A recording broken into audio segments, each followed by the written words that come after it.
Good morning to everyone. Welcome back to creative Kannada YouTube channel.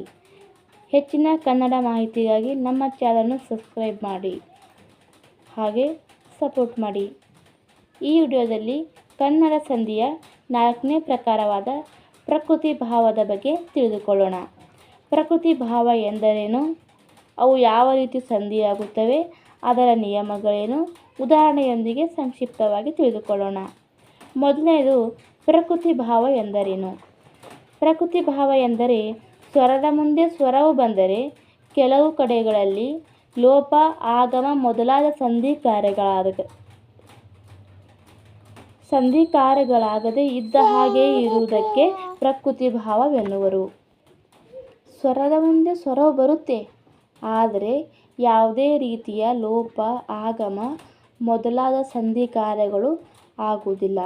ಅದು ಹೇಗಿದೆಯೋ ಪದ same ಹಾಗೆ ಇರುತ್ತೆ.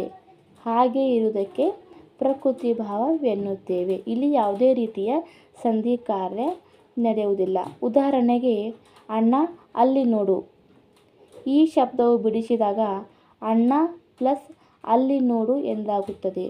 ಇದನ್ನು ಕೂಡಿಸಿದಾಗಲೂ ಕೂಡ ಅಣ್ಣ ಅಲ್ಲಿ ನೋಡು ಎಂದಾಗುತ್ತದೆ. ಇಲ್ಲಿ ಯಾವುದೇ ರೀತಿಯ ಸಂಧಿ ಕಾರ್ಯ ಆಗದೇ ಇರುವ ಕಾರಣ ಇದನ್ನು ಪ್ರಕೃತಿ ಭಾವ ಎಂದು ಕರೆಯುತ್ತೇವೆ. ಪ್ರಕೃತಿ ಭಾವ ಎಂದರೆ ಇದ್ದಂತೆ ಇರುವುದು, ಯಾವುದೇ ರೀತಿಯ ಬದಲಾವಣೆಯಾಗದೇ ಇರುವುದನ್ನು ಪ್ರಕೃತಿ ಭಾವ ಎಂದು ಕರೆಯುತ್ತೇವೆ. ಇದರ ನಿಯಮವೇನೆಂದರೆ ಸ್ವರದ ಮುಂದೆ ಸ್ವರ ಬಂದಾಗ ಲೋಪ ಅಥವಾ ಆಗಮ ಸಂಧಿಯಾಗಬೇಕು. ಆದರೆ ಸಂಧಿಯಾಗದೇ ಇದ್ದ ಹಾಗೆಯೇ ಇರುವುದಕ್ಕೆ ಪ್ರಕೃತಿ ಭಾವ ಎನ್ನುತ್ತಾರೆ. ಸ್ವರದ ಮುಂದೆ ಸ್ವರ ಬಂದು ಸಂಧಿಯಾದರೆ ಲೋಪ ಸಂಧಿ ಅಥವಾ ಆಗಮ ಸಂಧಿಯಾಗಬೇಕು. ಏಕೆಂದರೆ ಲೋಪ ಸಂಧಿ, ಆಗಮ ಸಂಧಿ ಇವೆರಡು ಸ್ವರ ಸಂಧಿಗಳು. ಆದೇಶ ಸಂಧಿ ಮಾತ್ರ ವ್ಯಂಜನ ಸಂಧಿಯಾಗಿರುತ್ತದೆ. ಆದ ಕಾರಣ ಸ್ವರದ ಮುಂದೆ ಸ್ವರವು ಬಂದಾಗ ಲೋಪ ಮತ್ತು ಆಗಮ ಸಂಧಿ ಆಗಬೇಕು. ಆದರೆ ಇಲ್ಲಿ ಯಾವುದೇ ಸಂಧಿಯೂ ಆಗುವುದಿಲ್ಲ, ಸಂಧಿ ಕಾರ್ಯವೂ ಆಗುವುದಿಲ್ಲ. ಹೇಗಿದೆಯೋ ಹಾಗೆಯೇ ಇರುತ್ತದೆ. ಹಾಗಾಗಿ ಇದು ಪ್ರಕೃತಿ ಭಾವ. ಹಾಗಾದರೆ ಪ್ರಕೃತಿ ಭಾವ ಬರುವ ಸಂದರ್ಭಗಳು ಯಾವ ಸಂದರ್ಭದಲ್ಲಿ ಪ್ರಕೃತಿ ಭಾವ ಬರುತ್ತದೆ ಎಂದು ತಿಳಿದುಕೊಳ್ಳೋಣ. ಮೊದಲನೆಯದಾಗಿ ಪುತ್ಲ ಸ್ವರಗಳ ಮುಂದೆ ಸ್ವರ ಬಂದರೆ ಸಂಧಿ ಕಾರ್ಯ ಮಾಡಬಾರದು. ಪುತ್ಲ ಸ್ವರಗಳ ಮುಂದೆ ಸಂಧಿ ಬಂದರೆ ಆಗ ಪ್ರಕೃತಿ ಭಾವ ನಡೆಯುತ್ತದೆ. ಹೇಗೆ ಎಂದರೆ ಅಣ್ಣ ಇಲ್ಲಿ ಬಾ ಎಂಬ ಶಬ್ದವು ಬಿಡಿಸಿದಾಗ ಅಣ್ಣ ಪ್ಲಸ್ ಇಲ್ಲಿ ಬಾ ಎಂದಾಗುತ್ತದೆ. ಇಲ್ಲಿ ಪ್ಲುತ ಸ್ವರಗಳ ಮುಂದೆ ಸ್ವರ ಬಂದರೆ ಸಂಧಿ ಕಾರ್ಯವೂ ಆಗುವುದಿಲ್ಲ, ಅದು ಪ್ರಕೃತಿ ಭಾವ ಎಂದಾಗುತ್ತದೆ. ಇನ್ನು ಎರಡನೆಯದು ಭಾವಸೂಚಕಾವ್ಯಗಳಾದ ಅಹಹ, ಅಬ್ಬ, ಅಯ್ಯೋ, ಅಕ್ಕಟ, ಓಹೋ, ಛೆ ಇತ್ಯಾದಿ ಶಬ್ದಗಳ ಮುಂದೆ ಸ್ವರ ಪರವಾದಾಗ ಸಂಧಿ ಕಾರ್ಯ ಆಗುವುದಿಲ್ಲ. ಭಾವಸೂಚಕಗಳನ್ನು ತಿಳಿಸುವ ಪದಗಳ ಮುಂದೆ ಸ್ವರಾಕ್ಷರ ಬಂದಾಗ ಇಲ್ಲಿ ಯಾವುದೇ ರೀತಿಯ ಬದಲಾವಣೆ ಆಗುವುದಿಲ್ಲ, ಯಾವುದೇ ರೀತಿಯ ಸಂಧಿ ಕಾರ್ಯ ನಡೆಯುವುದಿಲ್ಲ. ಆಗ ಅದು ಹೇಗಿದೆಯೋ ಹಾಗೆಯೇ ಇರುತ್ತದೆ. ಆಗ ಪ್ರಕೃತಿ ಭಾವವಾಗುತ್ತದೆ.